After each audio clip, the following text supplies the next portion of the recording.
I have rebooted. This is so far what we have done is part one is we've went through overview of the setup that I have and the fact that we're gonna add the another ISO to the one that's already installed, and we went through the quick setup, and now we're at a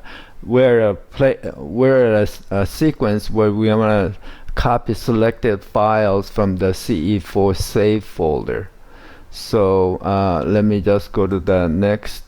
Here what we have is a save folder is here, so we'll just click on it again, and we're gonna make it smaller with a minus key, and then save.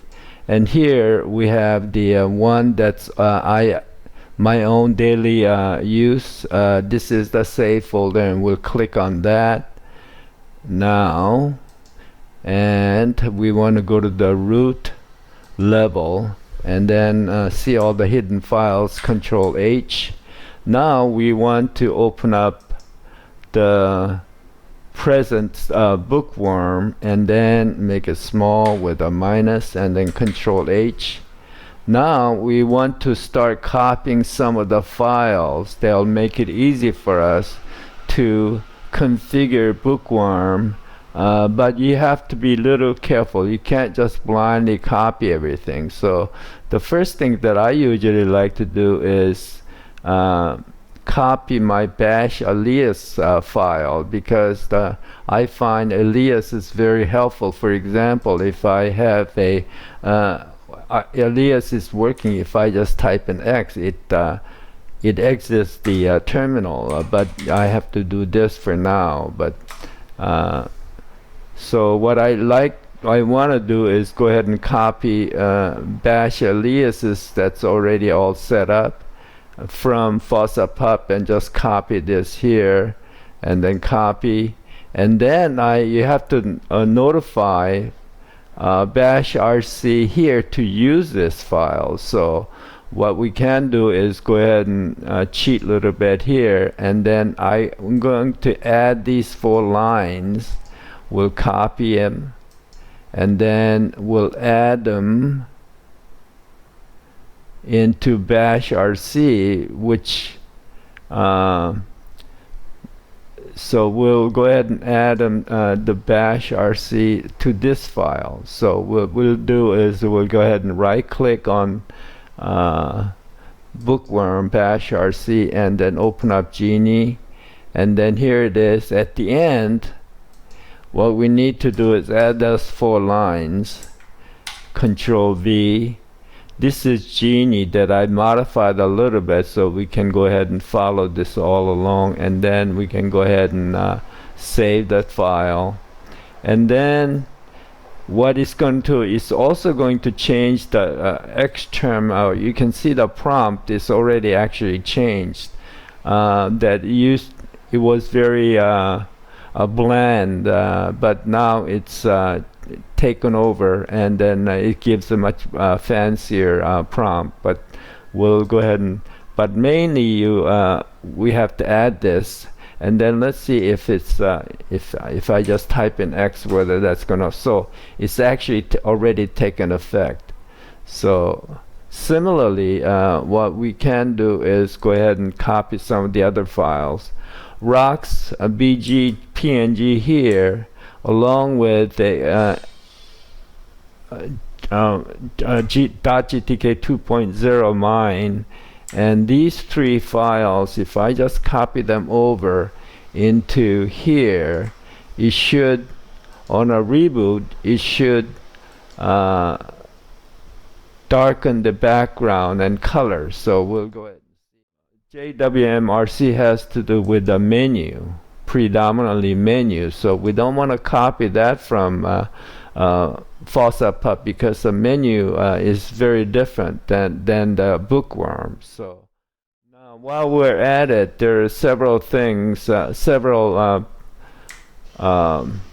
folders we can actually copy over. So there's no my pictures here. and then GTPT I use it extensively, and icons, and then we'll talk about,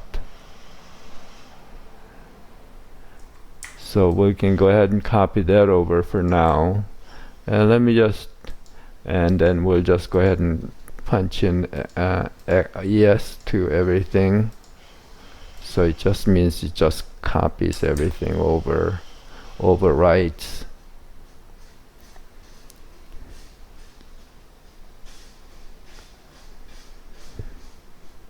So, and then we want to take a look at the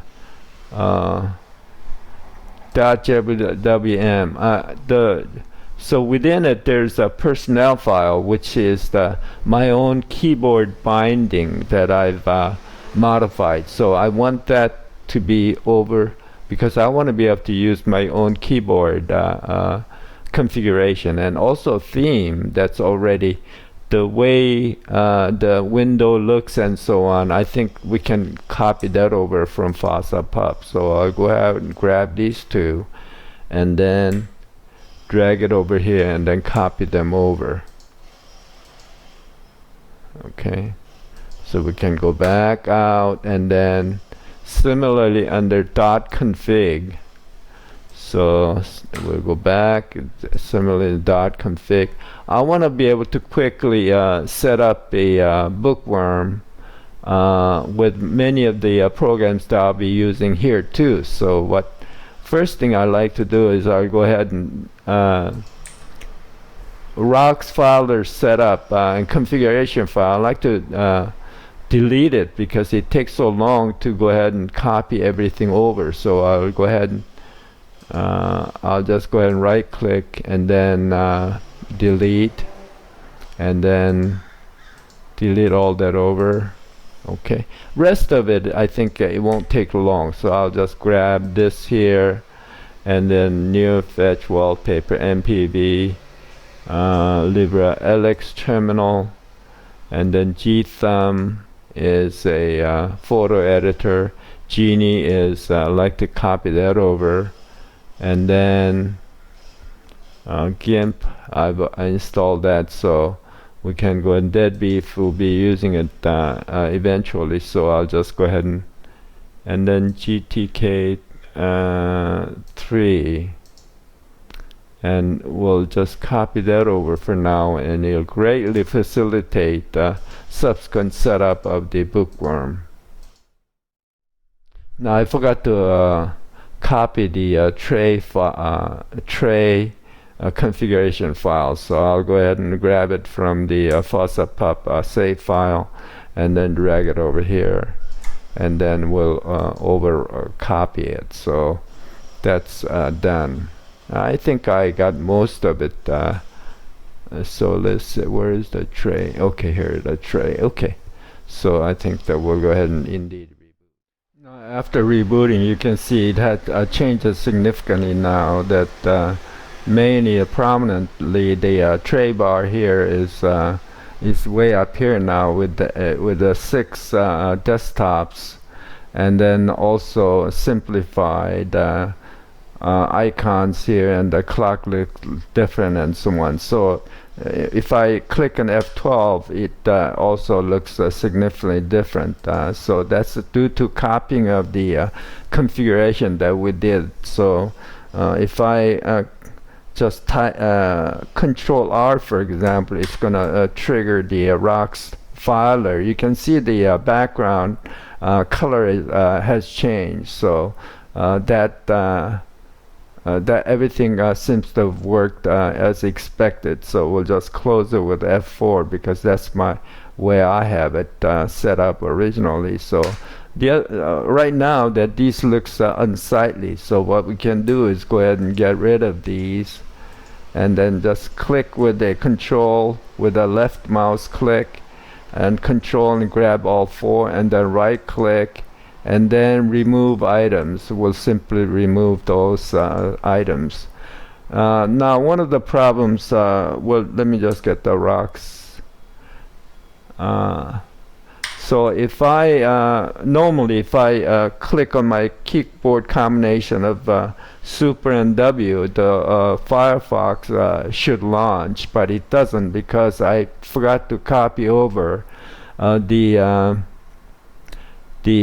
scripts, which is normally should be on my application, and under bin it should be several scripts.